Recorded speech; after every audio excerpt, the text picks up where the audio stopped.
Olá, ocorreu alguma falha no Facebook, mas eu voltei. Aí vocês vão me dizendo se está sendo transmitido.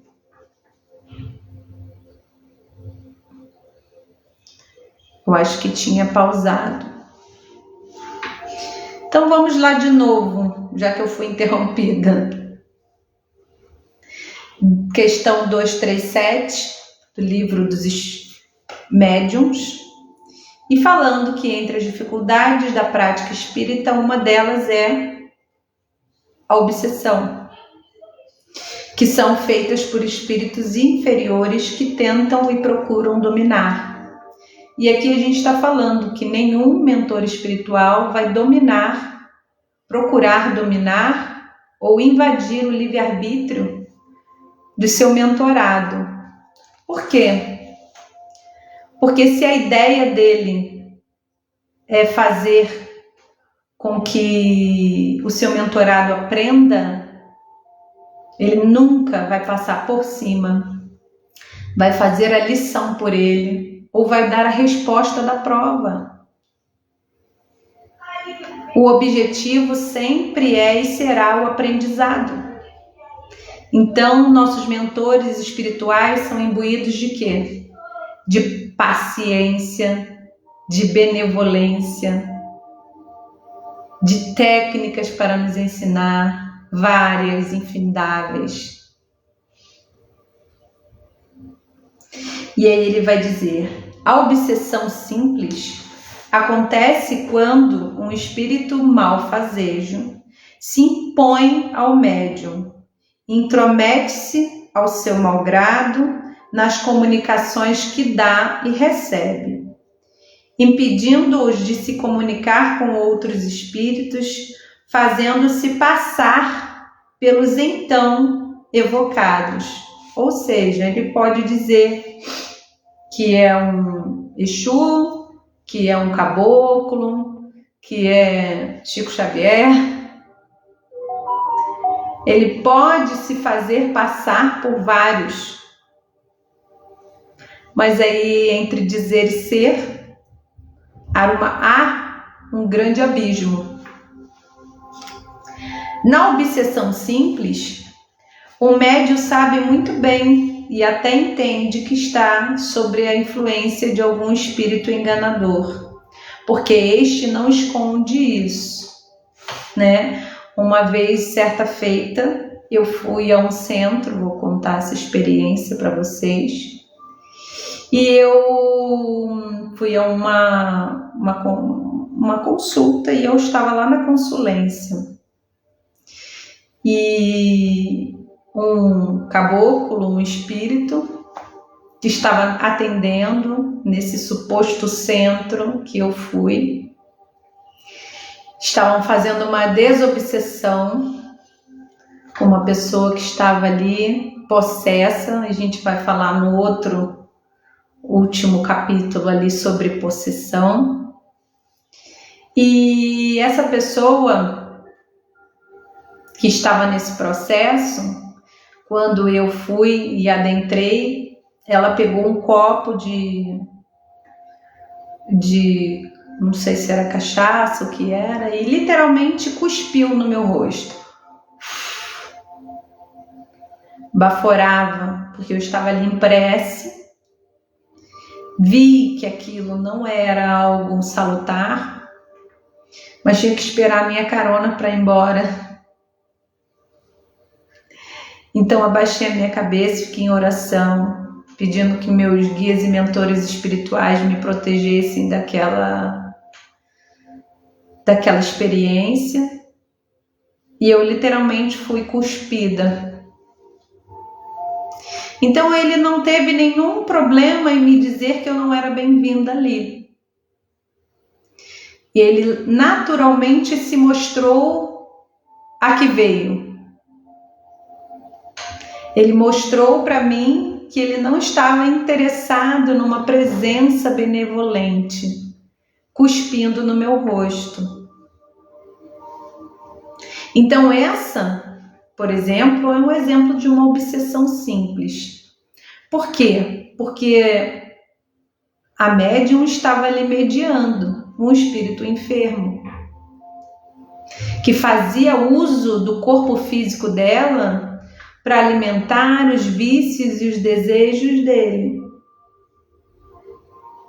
provavelmente bem similares ao dela.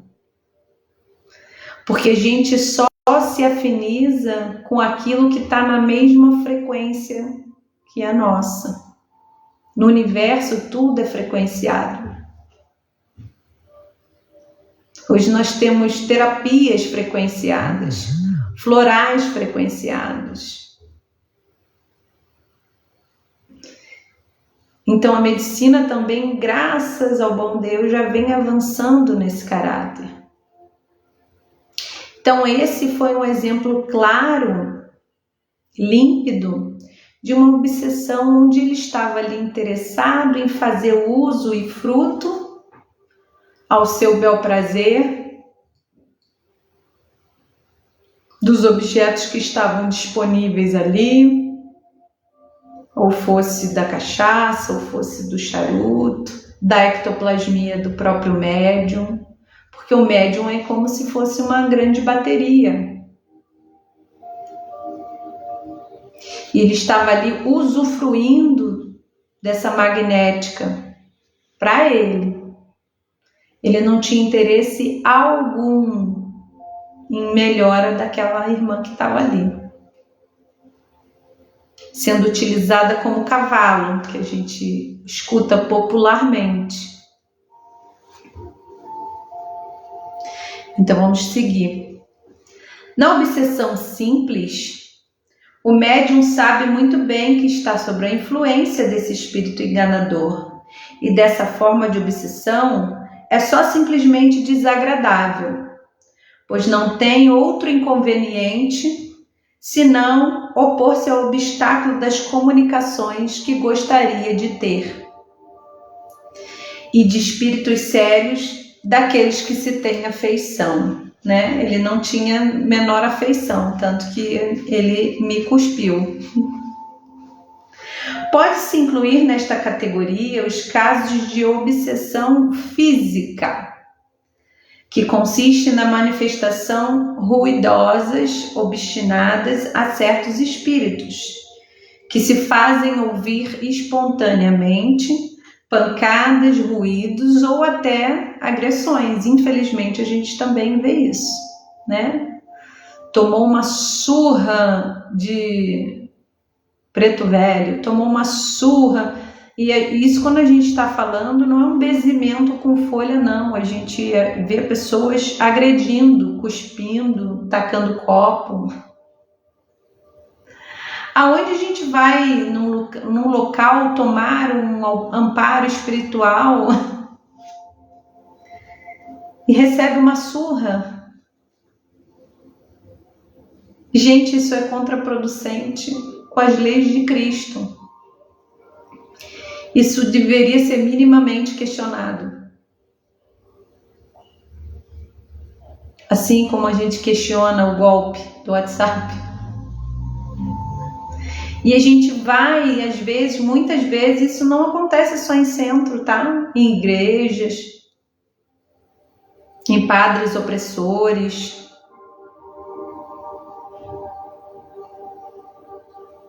irmãos evangélicos roubando dinheiro.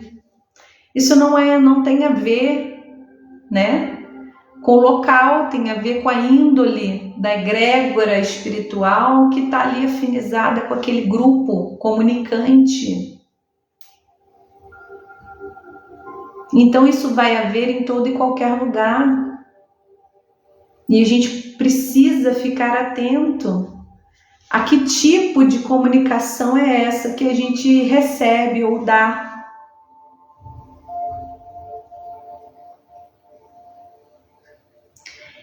Então a gente começa a se questionar: será que é isso mesmo? Será que isso é aceitável? Será que eu vou num lugar onde alguém xinga, grita, bebe 1 litro de álcool? Tá certo?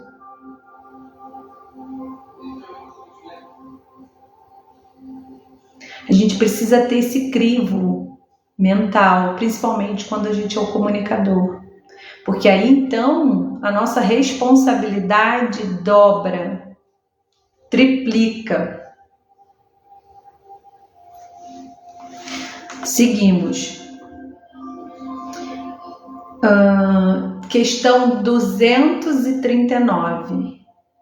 Essa aqui é muito interessante. Esses dias eu vi uma grande coach falar sobre isso. Achei muito lindo da parte dela ter se percebido nesse lugar. Por quê? Porque era uma mulher com grande potência de alcance de pessoas, uma mulher com grande poder aquisitivo. Porém, o que aconteceu nesse caminho para que ela entrasse em fascinação? Ela deixou que a arrogância dela falasse mais alto. Não se colocou mais como um ser aprendiz, e sim como um ser superior aos demais. Isso aí é um prato cheio, porque a gente tem que entender que, como eu falei no início do vídeo, os assédios que a gente sofre, os irmãos, eles têm pouco desenvolvimento moral. Porém, o intelecto deles é bastante desenvolvido. São pessoas inteligentes, manipuladoras, ou foram. Quantas pessoas a gente conhece assim aqui no mundo físico? E no mundo espiritual não é diferente. Pessoas dotadas de uma capacidade intelectual enorme, porém com uma moral interna, valores emocionais, crísticos, pequenininhos. E aí a gente entende que intelecto e evolução não necessariamente caminham no mesmo patamar, senão a gente não estava encarnado aqui, no planeta de quê? De provas e expiações. Todos nós estamos expiando algum aprendizado que não fizemos. Então a gente não tem motivo nem para superiorização, nem para inferiorização, nem para se achar menos. E a questão 239 fala assim: a fascinação tem como consequência coisas muito sérias. E nós que temos a vivência, a ambiência, meus irmãos aí do Sul, sabem o quão sérias são as consequências de trabalhos mal manipulados, de consciências enfermas, o quão mal isso acarreta o corpo físico de quem está vindo até nós ou recebendo essa carga energética, e o mal que ela causa ao meio que ela vive. É uma ilusão produzida pela ação direta do espírito sobre o pensamento do médium, que paralisa de algum modo a sua capacidade de julgar as comunicações. E o que acontecia com essa mulher que eu citei maravilhosa? Ela dizia que os pensamentos que vinham para ela é assim: você é muito boa. Olha só a sua missão, você é uma missionária. Quanta gente você vai ajudar, você é perfeita. Não liga para aqueles que criticam. Se afaste dessas pessoas. Se afaste desses que toda hora querem te botar para baixo. Quem são esses que queriam botar a moça para baixo? São aqueles que com algum grau de consciência queriam chamar ela para lucidez. Onde ela estava perdendo ali pela vaidade, o lugar dela, que era de aprendiz. Quantas vezes a gente está num lugar e isso não se dá só, gente, dentro de qualquer templo. A gente eu sou, vamos dar um exemplo, o chefe. Ninguém pode me criticar. Eu sou a mãe.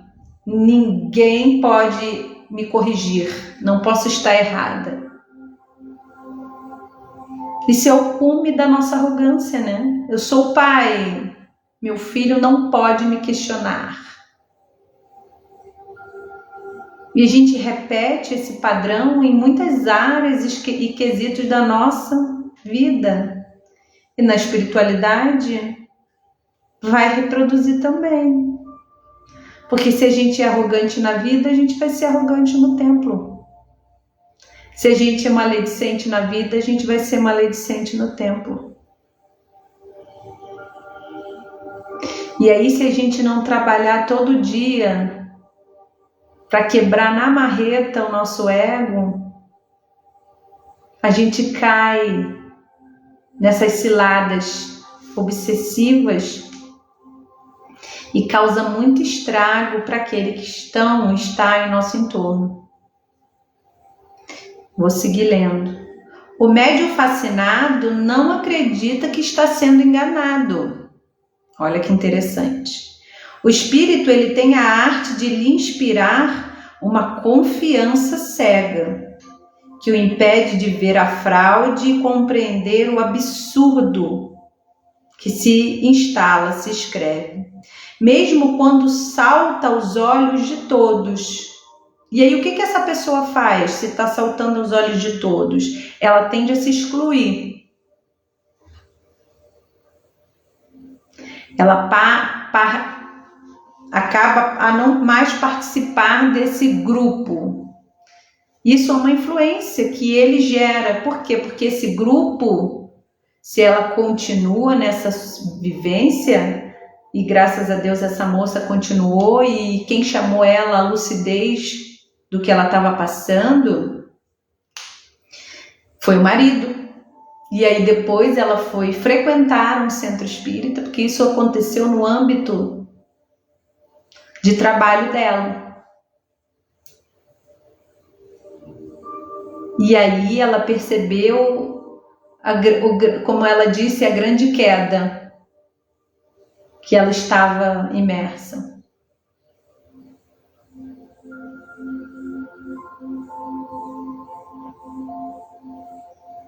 E isso é muito interessante, porque se a gente não se observa,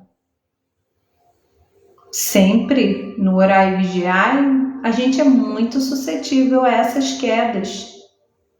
Porque a inteligência está lá e ele vai lá no seu pontinho fraco, lá na sua ranhura. Se o meu problema, no caso dela, era arrogância, vamos na arrogância. Se o meu problema é achar que só eu posso mandar, só eu sou suficiente, vamos nessa suficiência. Se eu me sinto abandonado, magoado, vamos nessa mágoa, no abandono. Isso é de uma inteligência muito grande, vocês não concordam?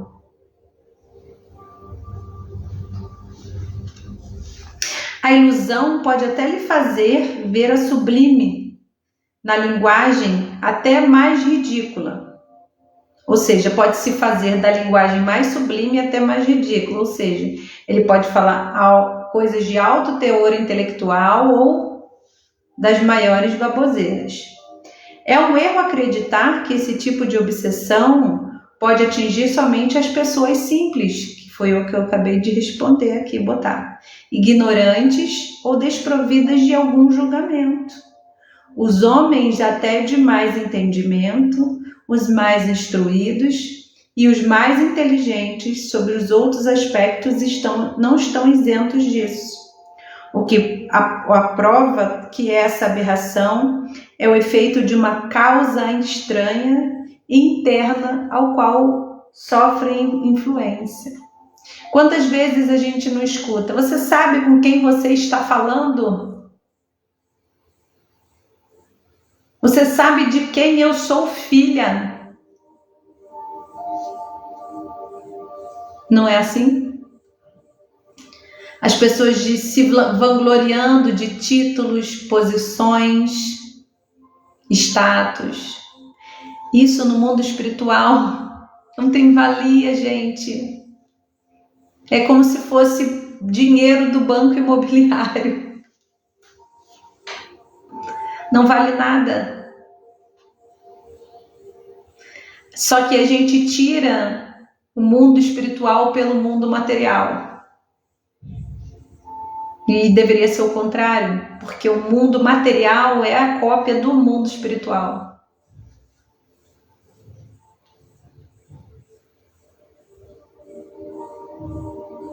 E a gente está aprisionado nas ciladas em que o mundo traz pra gente.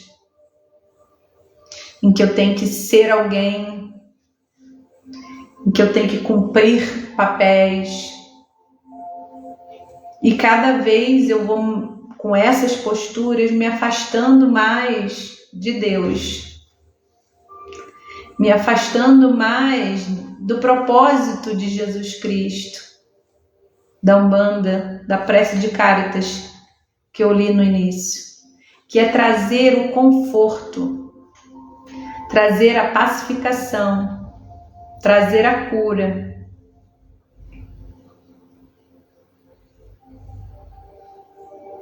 E agora a gente vai ler, continua lendo.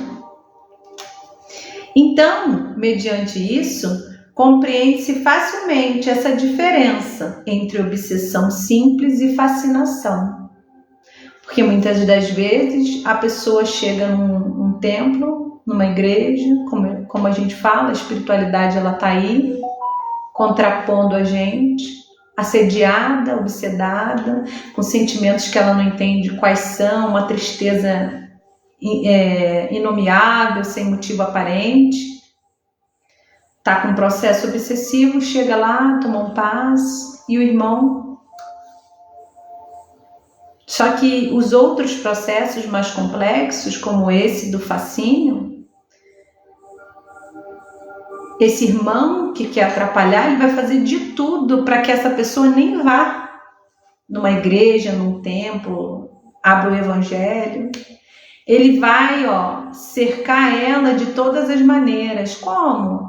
Ai, trabalhei tanto hoje, eu ia lá no centro, mas não vou não. Tô tão gripada. Não é assim que a gente faz? Ai, assisti o Padre Marcelo na TV, ai, mas não vou. Tô com tanto sono, vou dormir. Ia fazer meu evangelho no lar, mas não vou fazer não. Ele tá jogando videogame, o outro tá comendo, deixa para depois. E assim vão se passando dias, horas, meses, encarnações. E quem de nós não se identifica com esse deixa para mais tarde?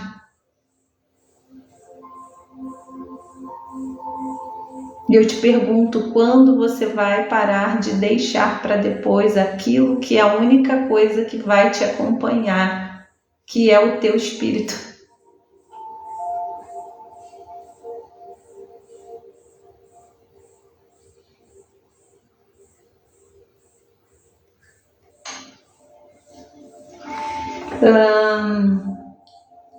Os espíritos que produzem esses fenômenos devem se diferir no caráter, que era o que eu estava explicando. Na primeira, o espírito que atormenta é uma pessoa apenas inoportuna ou alguém que está sofrendo também por afinidade. Um depressivo vai atrair espíritos depressivos. Um fumante vai atrair espíritos viciados. Um briguento vai atrair espíritos briguentos. Ou seja, são só similaridades energéticas. Na segunda já é outra coisa. Para chegar a tais fins é preciso a presença de um espírito hábil, astuto e profundamente hipócrita, pois não se pode enganar de se fazer e aceitar senão com a ajuda de máscaras que cobrem, da falsa aparência de virtude. Quantos a gente não vê aí, né? Matando em nome de Deus. Falsa aparência de virtude, gente, é o que tem mais aí. As grandes palavras de caridade, de humildade, de amor a Deus, são pelas credenciais, ou seja, pelo status, aquilo que eu estava falando agora. Mas mesmo assim, deixa transparecer alguns sinais de inferioridade moral, que é preciso estar fascinado para não perceber. Também receia, acima de tudo, que as pessoas se veem, e é muito claro. É por isso que sua tática é quase sempre inspirar o seu intérprete a se distanciar do todo. Foi o que eu acabei de falar para vocês.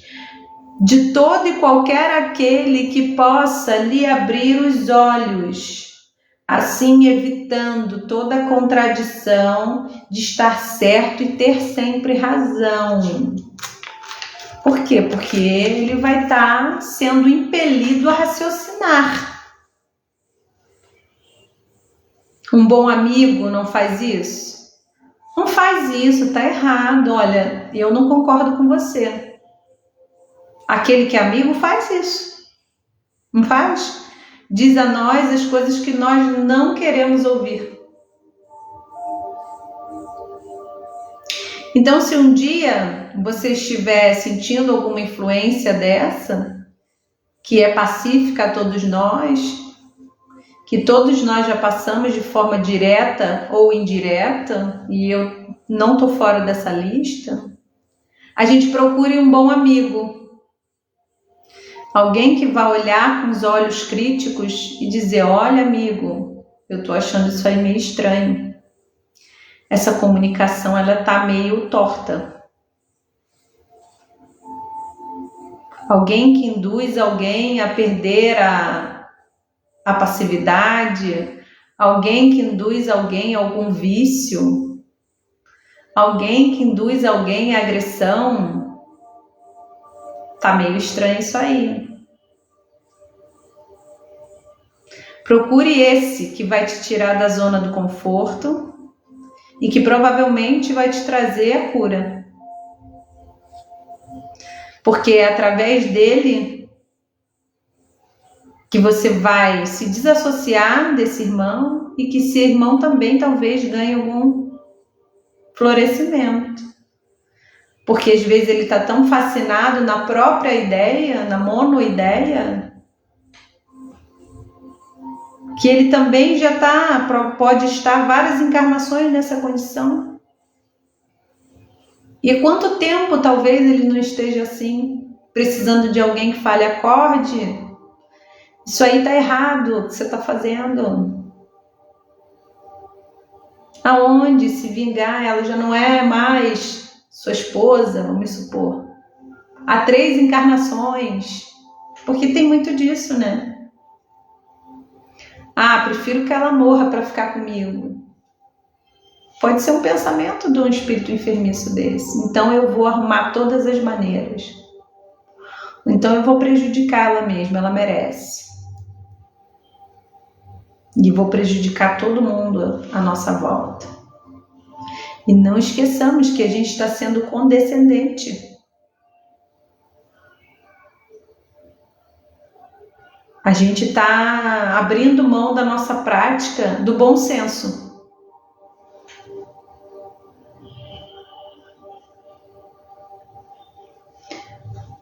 E agora vamos à outra.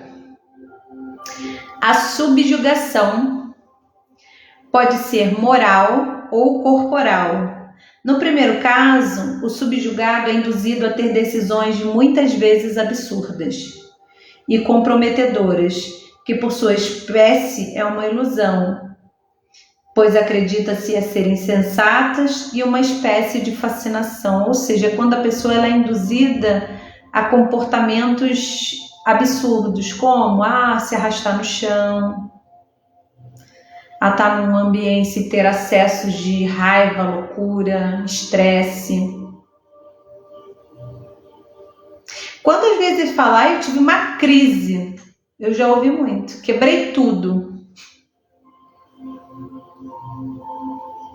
Será que foi só você que teve essa crise? Ou tinha alguém te induzindo, te subjugando o teu psiquismo? Gritei, joguei tudo em cima e saí fora do fulano. A gente distancia muito, né? Esses processos da nossa vida cotidiana. Como se pra gente sofrer a influência de espíritos, da espiritualidade, a gente precisasse só acontecesse dentro do templo. O templo é o lugar, quando seguro, mais adequado, porque lá estão aqueles que querem o trabalho e a cura. Já fora dele, a gente está sucinto ao que vem do mundo. Então deveríamos ter mais cuidado com fora.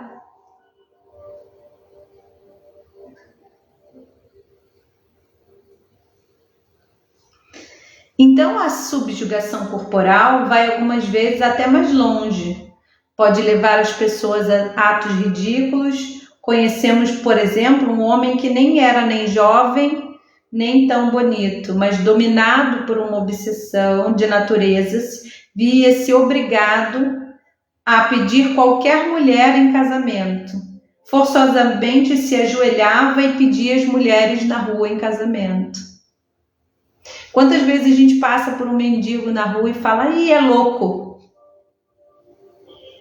Ele pode até ter alguma psicopatologia, mas quem nos garante que ele está sobre somente uma psicopatologia ou sobre uma subjugação? Ou as duas coisas.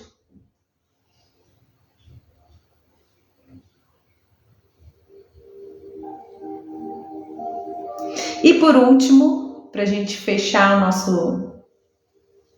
nosso objeto de estudo e prática hoje, questão 241, que é uma das últimas modalidades, que a gente usa muito essa palavra também corriqueiramente, já foi meio bem banalizada.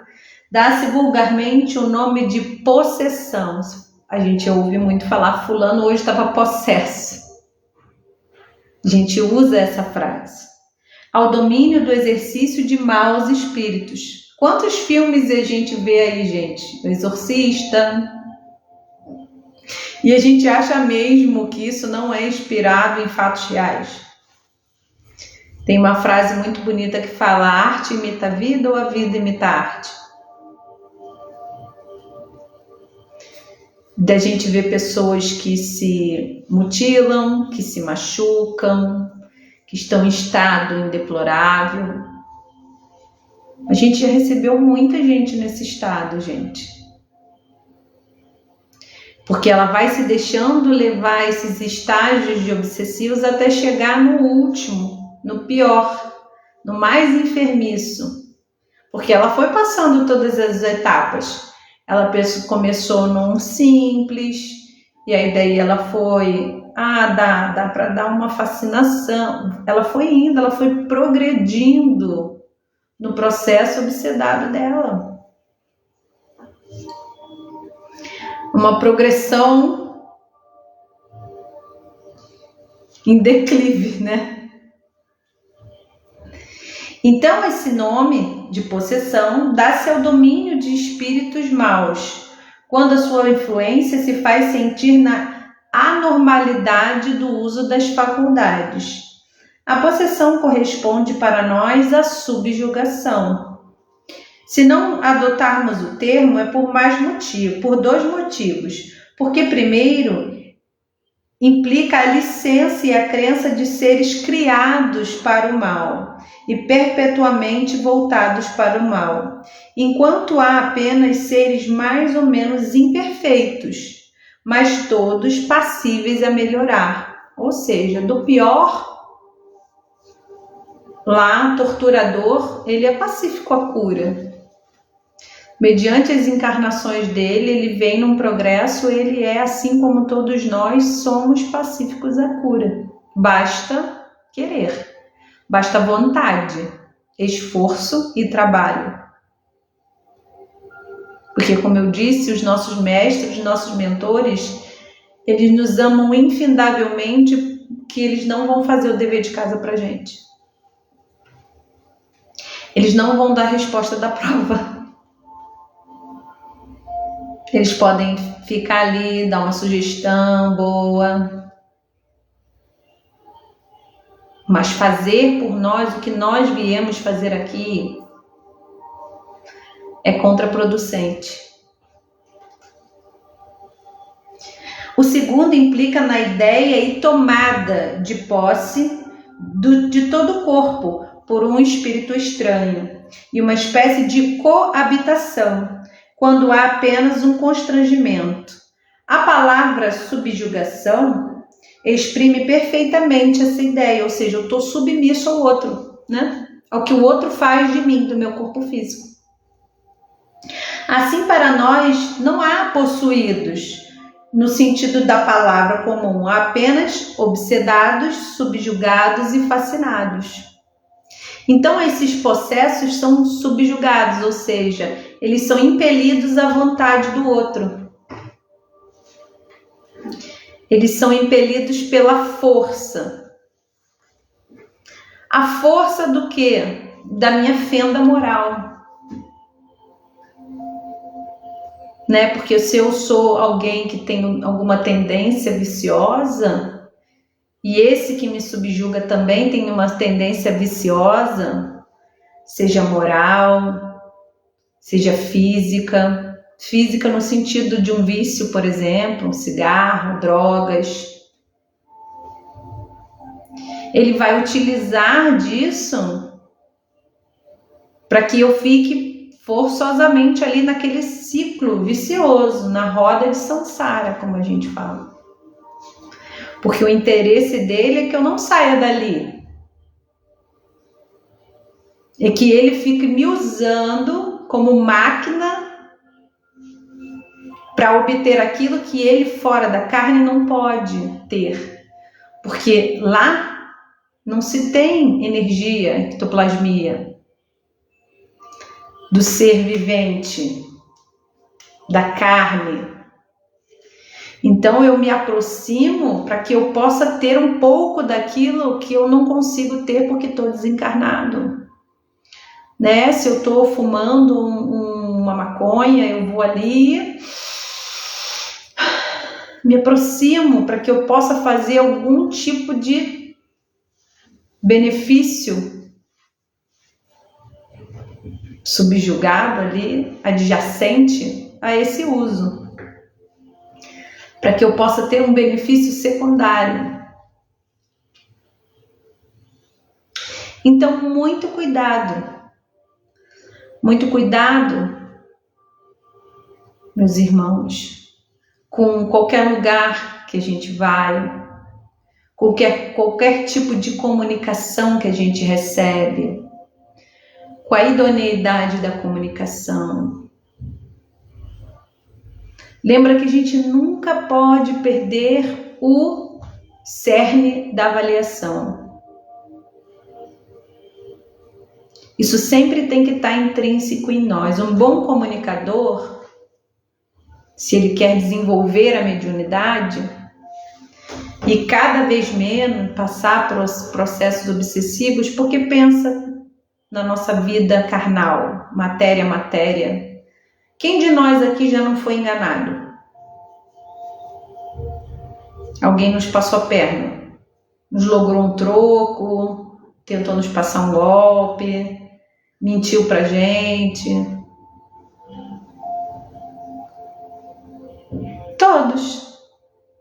Todos nós, eu não tenho dúvida. Só que só nós sofremos e alguma vez, em algum grau, a gente também não aplicou? Só uma mentirinha. Só uma transgressãozinha. Vou pegar aqui só R$10. Quantas histórias a gente não tem real disso? E aí a gente sai da configuração de obsediado e vira obsessor. Por quê? Porque a gente está transgredindo moralmente aqueles valores da lei universal. Que não precisa só estar dentro de um terreiro de Umbanda. Essas leis morais do universo, elas precisam estar na nossa vida e elas vão ser aplicadas em qualquer templo, porque elas são universais.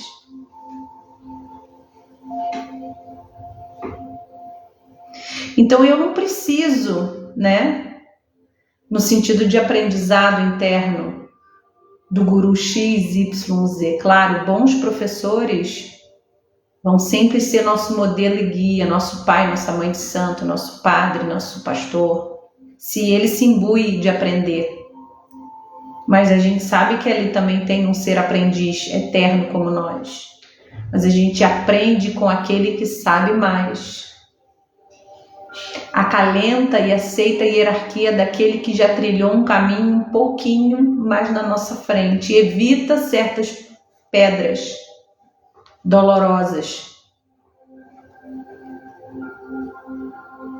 Mas a gente tem que trazer com a gente sempre o caráter questionador da nossa índole moral, do tipo de médium mediador, tanto de um ser espiritual, na comunicação mediúnica, na comunicação telepática, na comunicação pela psicografia, seja qualquer ferramenta mediúnica, ou parapsíquica, como a gente falou.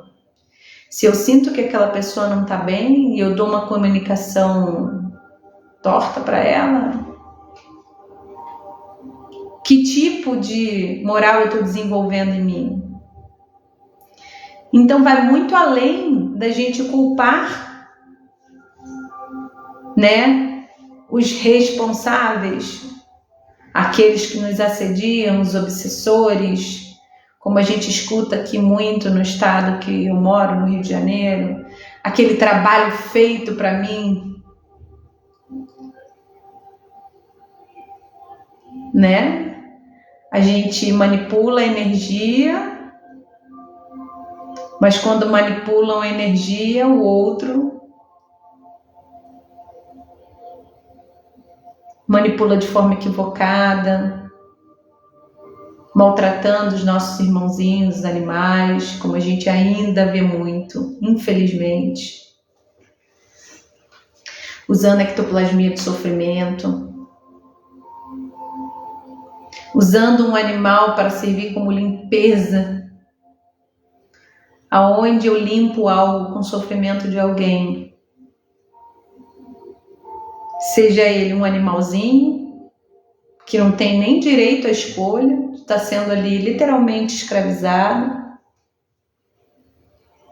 ou aonde eu uso a força mental psíquica daquele magista para trazer um benefício para mim, um emprego.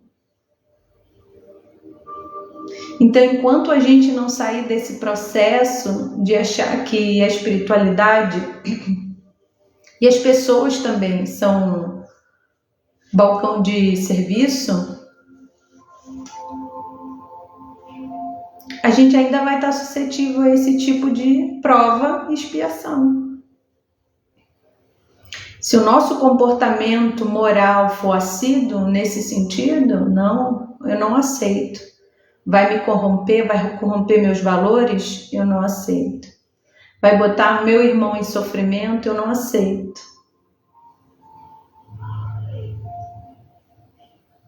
Então vocês precisam entender que essas leis, elas vão servir para qualquer ordem. Para a ordem religiosa, para a ordem de um trabalho, para a ordem de um casamento, de uma maternidade, de uma paternidade. Se eu for transgredir as leis universais, perder o equilíbrio, e ser excludente, eu estou errado. Então a minha mensagem de hoje é que a gente tire, muitas das vezes, a responsabilidade desses processos aqui obsessivos que está no livro dos médiuns, que são tão complexos e infelizmente tão naturais de acontecer, porque quem tem vivência de trabalho em terreiro, principalmente em templo de Umbanda, meus irmãos estão aí do sul, podem falar, a gente vê o nível das coisas que a gente ainda recebe nos dias atuais. Então, se a gente tem recebido esse quantum, é porque ainda tem muita gente nesse quantum.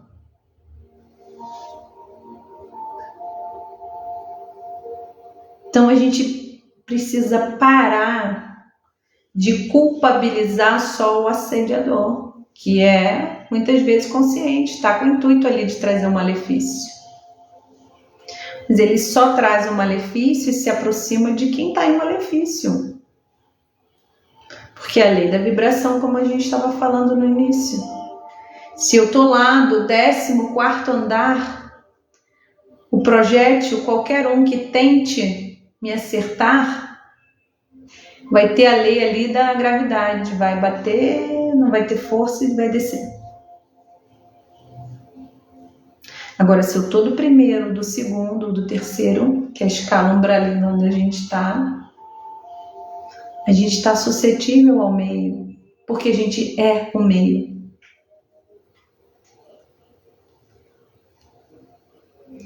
Então, a mensagem de hoje é orai, vigiai, traga para perto de vocês, do coração, não só a prece contínua, a vigília interna contínua, mas pessoas lúcidas que vão dizer a você e vão abrir os seus olhos a certos comportamentos que às vezes estão inadequados e que podem abrir janelas temporais para esse tipo de assédio.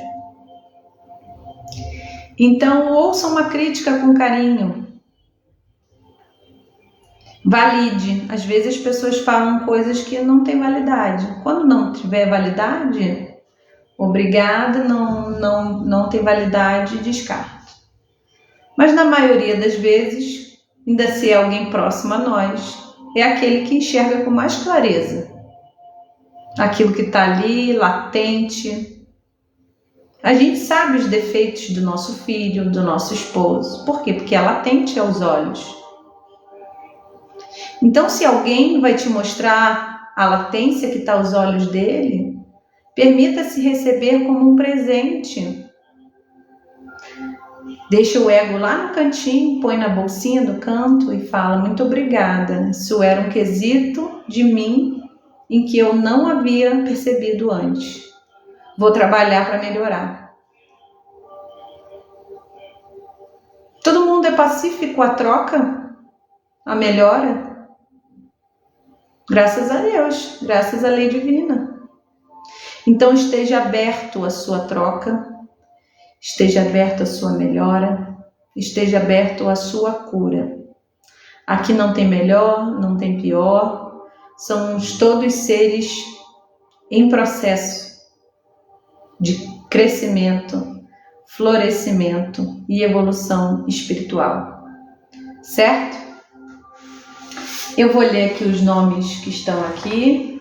Como eu estou sozinha hoje, eu vou ler os nomes e depois a gente vai fazer um Pai Nosso.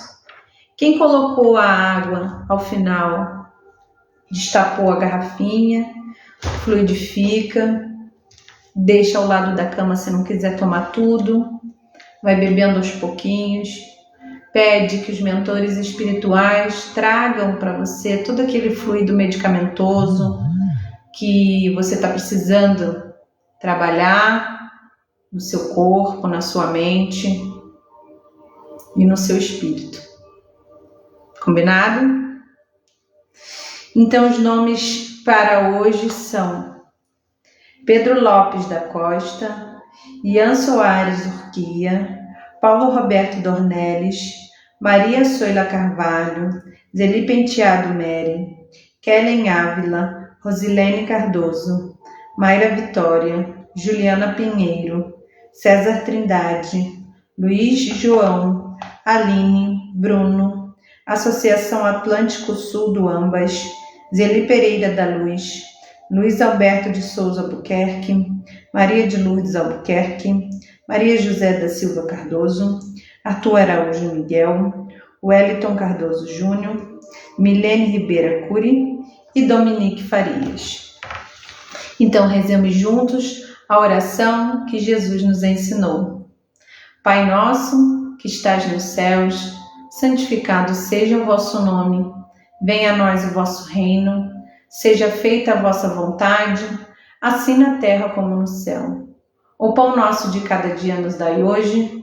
Perdoai as nossas ofensas, assim como nós perdoamos a quem nos tem ofendido. E não nos deixeis cair em tentação, mas livrai-nos do mal. Amém. Estaremos sempre reunidos em nome de Deus, Pai, Filho, Espírito Santo. Amém. Uma ótima noite a todos. Fiquem com Deus e um beijo grande. Tchau, tchau.